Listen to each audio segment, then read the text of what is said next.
Bismillahirrahmanirrahim. Assalamualaikum warahmatullahi wabarakatuh. Salam sehat, salam sejahtera buat kita semua. Perkenalkan, nama saya Fitriyanti Soleman, SPD MPD. Saya merupakan dosen program studi bimbingan dan konseling Fakultas Keguruan dan Ilmu Pendidikan Universitas Muhammadiyah MPK. Pada kesempatan ini saya akan menyampaikan tentang teknik pengajaran saya dengan menggunakan metode DIA, yaitu Delivery Interaction Assessment. Pada kesempatan ini saya akan menjelaskan salah satu mata kuliah saya dalam pengajaran yang berbobot 3 SKS, yaitu mata kuliah bimbingan dan konseling belajar pada semester genap, yaitu semester 2. Adapun capaian pembelajarannya pada mata kuliah yang saya ampu yaitu yang pertama, mahasiswa mampu memahami dan menguasai hakikat konsep bimbingan dan konseling belajar. Yang kedua, mahasiswa mampu menjelaskan teori-teori belajar. Dan yang ketiga adalah mahasiswa mampu menguasai implementasi teori belajar dalam layanan bimbingan konseling secara komprehensif. Selanjutnya, deskripsi mata kuliah bimbingan dan konseling belajar, yaitu mata kuliah ini membahas tentang hakikat bimbingan dan konseling belajar, teori-teori belajar yang melandasi dalam pelaksanaan bimbingan konseling belajar, makna, reinforcement, punishment, gaya belajar, dan motivasi dalam belajar, strategi self-management dan peer group dalam melaksanakan kegiatan belajar, dan kesulitan-kesulitan belajar dalam pelaksanaan bimbingan dan konseling belajar. Kemampuan yang diharapkan setelah mempelajari mata kuliah bimbingan dan konseling belajar adalah mahasiswa mampu menguasai konsep dasar bimbingan dan konseling belajar, menguasai teori-teori belajar, menguasai hal-hal yang harus ada dalam kegiatan belajar, menguasai strategi dalam belajar yang baik dan efektif, dan kesulitan-kesulitan dalam belajar. Adapun materi pembelajaran mata kuliah saya yaitu satu, konsep bimbingan dan konseling belajar yang terdiri dari pengertian bimbingan dan konseling belajar, tujuan bimbingan dan konseling belajar, manfaat bimbingan dan konseling belajar, fungsi bimbingan dan konseling belajar, dan peran konselor dalam pelaksanaan bimbingan dan konseling belajar. Kemudian yang kedua adalah teori-teori belajar, yaitu teori belajar behavioristik, teori belajar kognitif, dan teori belajar humanistik. Dan yang tiga, hal-hal apa saja yang ada dalam hal belajar. Yang penting, yang pertama adalah reinforcement, punishment, gaya belajar, dan motivasi belajar. Yang keempat, tentang strategi dalam belajar yang baik dan efektif yang terdiri dari self-management dan peer group. Dan yang kelima adalah kesulitan-kesulitan belajar. Nah, adapun sistem pembelajaran dan materi yang akan saya lakukan dalam satu semester, yaitu yang pertama di pertemuan awal biasanya saya melakukan perkenalan, yaitu membangun keakraban dengan mahasiswa, menjelaskan orientasi perkuliahan dan tujuan mata kuliah. Karena saya mengajar pada semester 2 tahun akademik 2021-2022, saya telah mengajar di kelas sebelumnya yaitu di semester ganjil, maka saya tidak perlu lagi memperkenalkan diri secara mendalam, tetapi harus tetap menjalin hubungan yang baik dengan mahasiswa. Selanjutnya saya membahas kontrak perkuliahan, yaitu membuat kesepakatan bersama terkait dengan proses perkuliahan yang berjalan, termasuk modul perkuliahan, agar mendapat gambaran pelaksanaan perkuliahan selama satu semester ke depan, serta menjelaskan aturan-aturan dalam proses perkuliahan. Kemudian selanjutnya adalah saya akan mencoba mengetahui pemahaman awal masing-masing mahasiswa terkait dari konsep dasar bimbingan dan konseling belajar.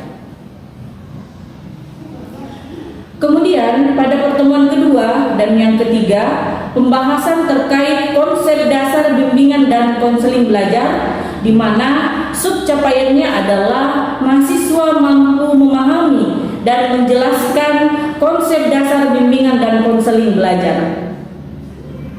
Selanjutnya pertemuan yang keempat sampai dengan pertemuan yang keenam adalah teori-teori belajar, di mana subcapaian materi ini adalah mahasiswa mampu memahami dan menjelaskan teori-teori belajar.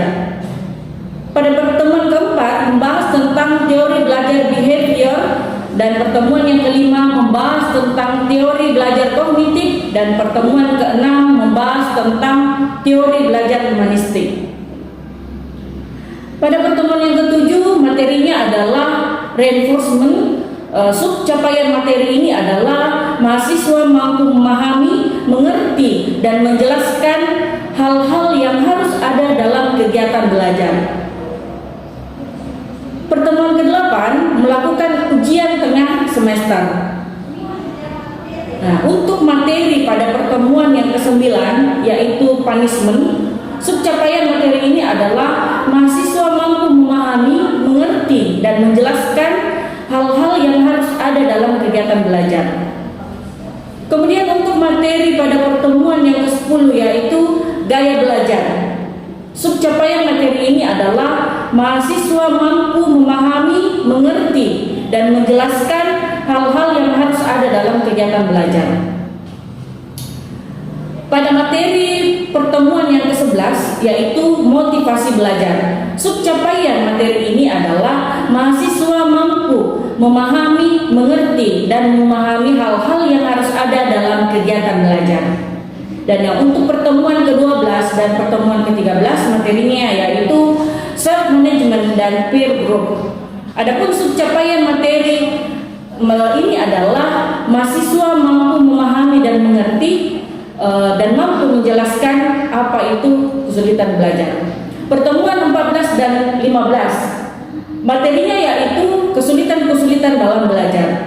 Subcapaian materi ini adalah mahasiswa mampu memahami, mengerti, dan menjelaskan bahwa mengetahui dan memahami kesulitan belajar. Pertemuan ke-16 adalah final test atau ujian akhir semester. Itulah gambaran pembelajaran perkuliahan mata kuliah bimbingan dan konseling belajar yang saya ampu pada semester ke-6 tahun akademik 2021-2022.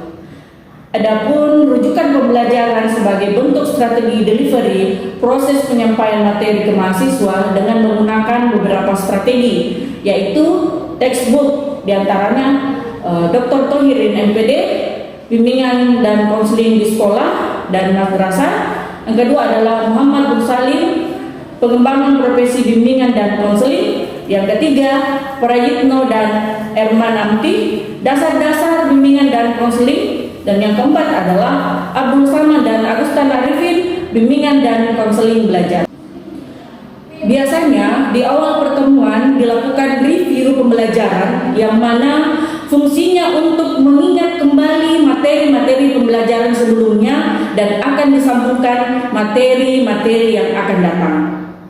Strategi kedua adalah dengan cara case method and collaborate learning dengan memberikan contoh kasus terkait dengan bimbingan dan konseling belajar serta pemberian kuis yang dapat didiskusikan agar mahasiswa lebih semangat dan semakin termotivasi dalam mempelajari materi pembelajaran. Bentuk interaksi lain juga dengan menggunakan WhatsApp group kelas untuk diskusi kelas terkait kendala-kendala selama proses perkuliahan. Pelaksanaan asesmen dalam pembelajaran. Dalam proses ini, bagaimana cara saya melakukan evaluasi penilaian terhadap mahasiswa di awal pertemuan saya, yaitu menjelaskan bobot penilaian dari mata kuliah bimbingan konseling belajar, yaitu untuk penilaian tugas 15 poin, kehadiran dan keaktifan 30 poin, UTS 15, sosial, sikap, pakaian, penampilan, dan komunikatif 15, dan final test 25. Ya, saya akan menampilkan proses pengajaran yang saya lakukan secara offline pada mata kuliah bimbingan dan konseling belajar, karena pada kampus kami yaitu di Universitas Muhammadiyah MRK telah melaksanakan proses perkuliahan secara luring atau offline. Selamat menyaksikan, mohon maaf atas segala kekurangan. Assalamualaikum warahmatullahi wabarakatuh.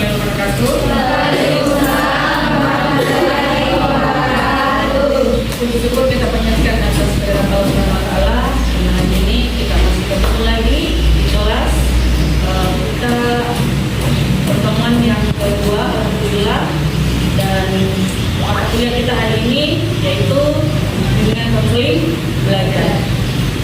Sebelum kita masuk pada materi, Ibu akan mengecek kehadiran adik-adik sekalian. Arya Dinata, Dewi, ada Ibu, Erlinda, Imam Mursyid, Muhammad Arya, Muhammad Jafar,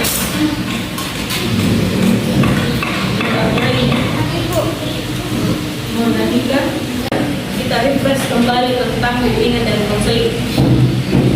Mata kuliah ini atau pembahasan ini dibahas pada saat semester 1 di mata kuliah wawasan dasar bimbingan dan konseling. Masih ingat apa itu bimbingan, apa itu konseling? Jadi definisi bimbingan itu berbeda dengan definisi konseling. Bimbingan itu adalah ya apa? Bantuan memberikan kepada individu. Proses memotivasi ya. Oke, kita cek dulu.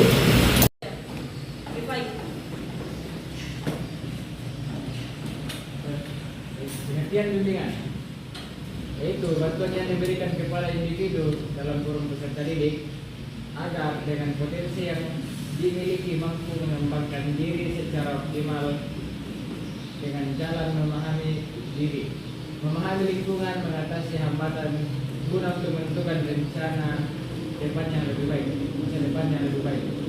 Oke. Kalau menurut Rifai Sama cikgu. iya, maksud samanya itu gimana? Ya, suatu bantuan yang diberikan kepada orang-orang di sekitar kita, contohnya di lingkungan kita, contohnya kita dalam kuliah. Salah satu bentuk pembinaan itu kita bantu teman ketika ada mereka dalam kesulitan dalam suatu hal. Oke. Jadi sebenarnya setiap ahli mempunyai definisi masing-masing, tapi sebenarnya maksud atau intinya itu sama. Jadi kalau Anda atau adik sekalian melihat definisi menurut Abu Amani seperti ini, kemudian melihat lagi definisi yang lain menurut Anda yang lain, jadi sama kayak ini, tidak sama. Sebenarnya semua benar, tidak ada yang salah, ya.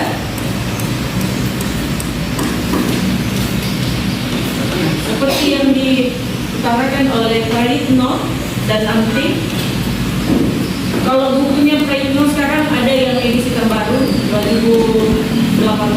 Kalau ini dikutip di buku yang lama 94. Tapi pengertiannya tetap sama. Cuman mungkin dicetak kembali akhirnya ada yang edisi yang terbaru. Kalau menurut Praitno ada yang bisa bantu? Irma. Pengertian bimbingan menurut Praitno dan Erma. Bimbingan adalah bantuan atau pertolongan yang diberikan kepada individu atau sekumpulan individu dalam menghindari atau mengatasi kesulitan hidupnya, agar individu dapat mencari kesejahteraan dalam kehidupannya. Oke, terima kasih. Kita dulu. Sebenarnya kalau kita menganalisa tujuannya sebenarnya hampir sama, ya. Jadi tidak ada lagi tadi kenapa kita berbeda-beda. Sama halnya dengan pengertian belajar nanti. Nah, kalau pengertian konseling apa itu? Ada yang salah tuh? Apa? Ada lagi? Pengertian konseling hubungan pribadi yang dilakukan secara tatap muka antara dua orang dalam mana konselor melalui hubungan itu dengan kemampuan khusus yang dimilikinya, menyediakan situasi belajar. Oke, kita bimbingan dan konseling. Ada yang salah tuh? Ya, silakan. Dan Rakati.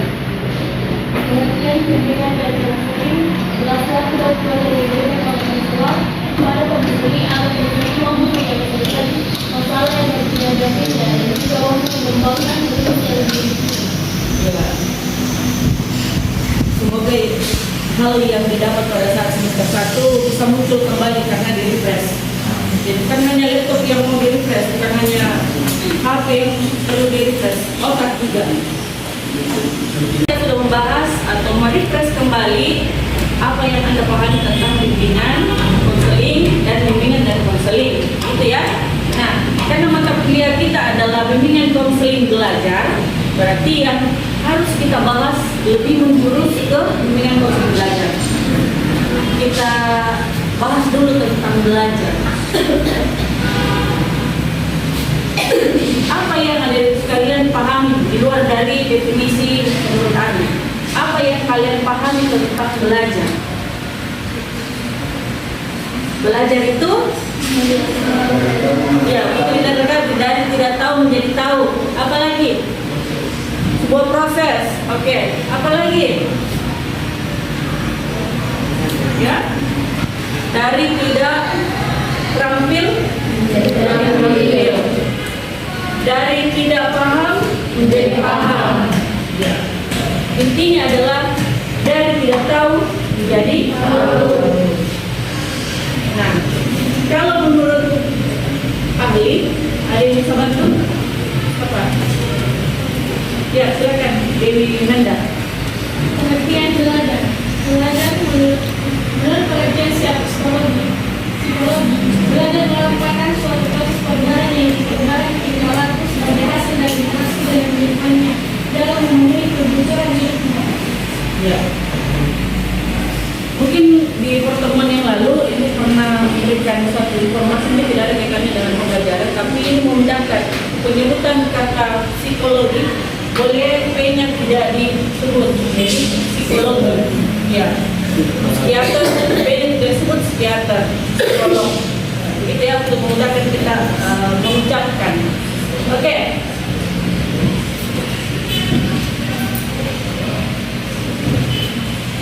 Kalau menurut para ahli yang lain,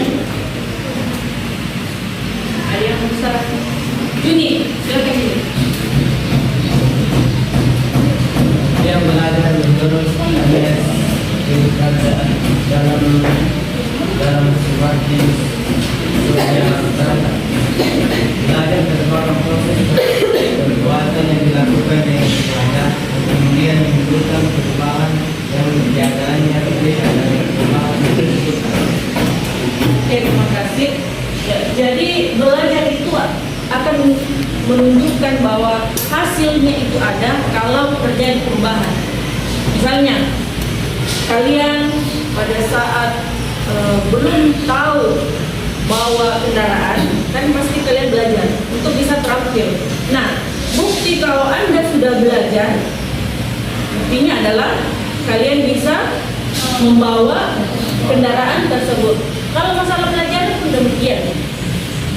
Mungkin kalian lagi belajar tentang perhitungan matematika.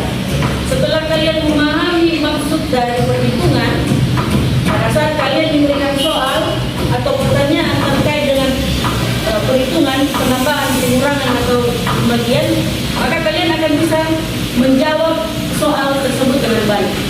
Berarti itu sudah ada perubahan. Yang awalnya tidak tahu perhitungan, penambahan, pengurangan, pembagian, kemudian akhirnya jadi tahu. Berarti itu ada proses belajar. Orang tidak ada yang langsung tahu penambahan, pengurangan, dan sebagainya. Tidak usah terlalu jauh lah. Huruf. Dulu waktu kita kecil, kita tidak tahu huruf, angka, dan nomor. Tapi ada proses yang dilakukan agar kita mengetahui dan memahami tentang huruf atau angka tersebut. Waktu kita kecil, kita diajarkan belajar itu dengan cara bermain. Caranya adalah bernyanyi. Nah, bernyanyi itu sebenarnya ada maksud sebaliknya. Satu untuk menghibur,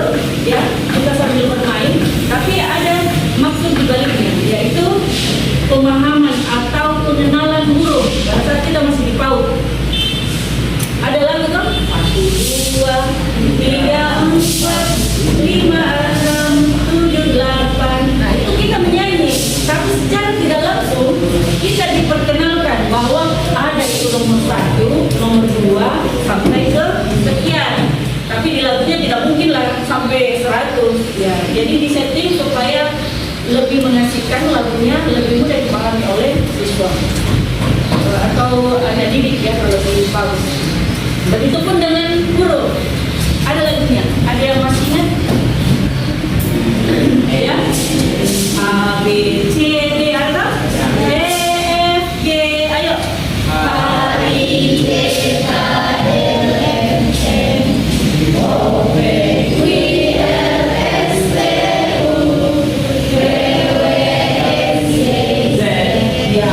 Jadi dulu waktu kita kecil sering sekali kita diperdengarkan atau diajak bernyanyi lagu ini. Nah, secara tidak langsung ada proses belajar di dalamnya. Jadi pada saat guru kita langsung mengajar, ini huruf A. Jadi kita sudah tidak asing lagi tentang huruf A karena sudah pernah mendengar. Apalagi sekarang pembelajaran di sekolah-sekolah sekarang sudah canggih juga, didukung oleh teknologi. Ada yang menggunakan video pada saat mengajar. Jadi guru tidak setengah mati dalam mentransfer ilmunya lagi. Oke, itu untuk pengertian belajar. Sudah paham ya? Sekarang maksud dari apa itu belajar. Jadi sepanjang hayat kita pasti belajar. Belajar itu tidak hanya tentang pengetahuan, ya, tapi tentang kehidupan pun kita belajar. Sikap pun kita belajar. Sikapnya orang, bagaimana kita berinteraksi dengan orang, pasti kita belajar. Pengalaman adalah guru terbaik. Banyak memberikan kita pelajaran. Jadi ibu mungkin pernah menyebutkan tentang istilah ini. Semakin keras besi itu ditimpa, semakin banyak tempaan yang kita hadapi. Insya Allah proses belajarnya pun akan jauh lebih banyak juga. Nah, kalau bimbingan konseling belajar, coba Nurdin, tolong dibaca. Proses pemberian bantuan yang dilakukan secara face to face maupun melalui yang terbentuk oleh konselor yang bertujuan agar siswa didik agar siswa didik memiliki sikap dan kebiasaan belajar yang positif, memiliki motivasi yang tinggi untuk belajar sepanjang hayat, memiliki keterampilan belajar yang efektif, memiliki keterampilan untuk menetapkan tujuan dan perencanaan belajar pendidikan, memiliki kesiapan mental dan kemampuan untuk menghadapi ujian, memiliki keterampilan membaca buku. Oke, ada sekalian saya akan merefresh kembali juga tentang bidang-bidang apa saja yang ada dalam bimbingan dan konseling. Kenapa sampai ada mata kuliah bimbingan konseling belajar? Ya, karena dalam bimbingan dan konseling ada 4 bidang. Ya. Yang pertama adalah bidang belajar, kemudian pribadi, sosial, dan karir. Nah, kenapa sampai ada mata kuliah ini? Karena supaya lebih mendekat lagi, lebih menjurus lagi tentang pembahasan dalam hal belajar kalau dikaitkan dalam bimbingan konseling. Belajar ini biasa juga disebut dalam bidang akademik, ya. Merujuk kepada aspek belajar tadi di bidang belajar agar konselor dapat memberikan layanan yang sesuai dengan aspek belajar, baik itu dalam belajar, motivasi belajar atau yang lain.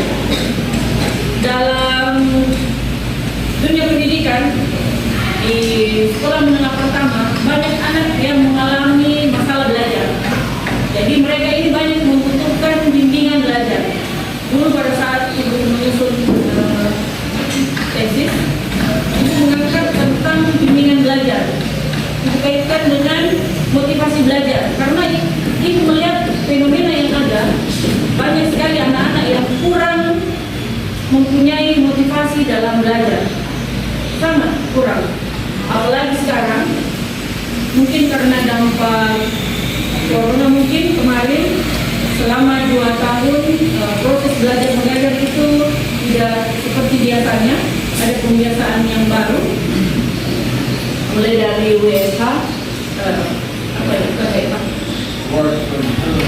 Belajar dari rumah, kemudian setelah itu masuk lagi sekolah tatap muka, tapi hanya beberapa jam. Jadi kalau kita berhitung tentang jam tatap muka, itu tidak sesuai dengan kurikulum. Tapi karena daripada tidak sama sekali masuk sekolah, akhirnya ada pembatasan waktu tatap muka di tiap mata pelajaran.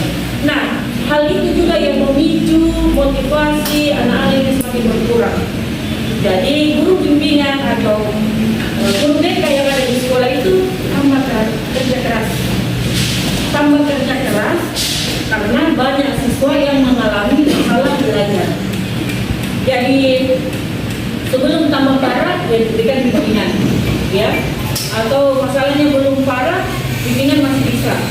Tapi kalau sudah sangat parah, maka harus diberikan pelayanan konseling, entah itu konseling pribadi atau konseling kelompok, disesuaikan dengan kebutuhan. Saya khawatir kalau anak-anak yang bermasalah ini tidak ditangani dengan cepat dan tepat, maka masalah itu akan semakin besar. Mungkin sekarang jarang kita mendengar anak-anak yang tidak lulus atau tidak naik kelas, ya karena selalu ada diberikan kesempatan untuk perbaikan. Tapi kalau dilihat sekarang karakter peserta didik semakin kompleks, ya. Makanya ibu bilang tadi guru BK ini atau guru-guru yang ada di sekolah ini kerja keras untuk mengembalikan lagi motivasi belajarnya siswa peserta didik. Jadi ada sekalian ini calon guru bimbingan dan konseling, guru BK, kalian harus memahami secara detail bimbingan konseling dalam belajar, karena kalian akan menerapkan nanti di sekolah pada saat kalian sudah mengerti konsentrasi kalian.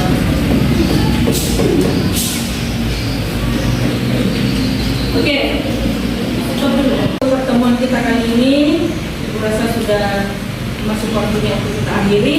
Semoga apa yang kita bahas hari ini bisa bermanfaat buat kita semua. Hal yang tidak berkenan mohon dimaafkan. Sampai jumpa pekan depan. Insyaallah akan ada bagian kelompok. Dan sekian untuk hari ini. Assalamualaikum warahmatullahi wabarakatuh.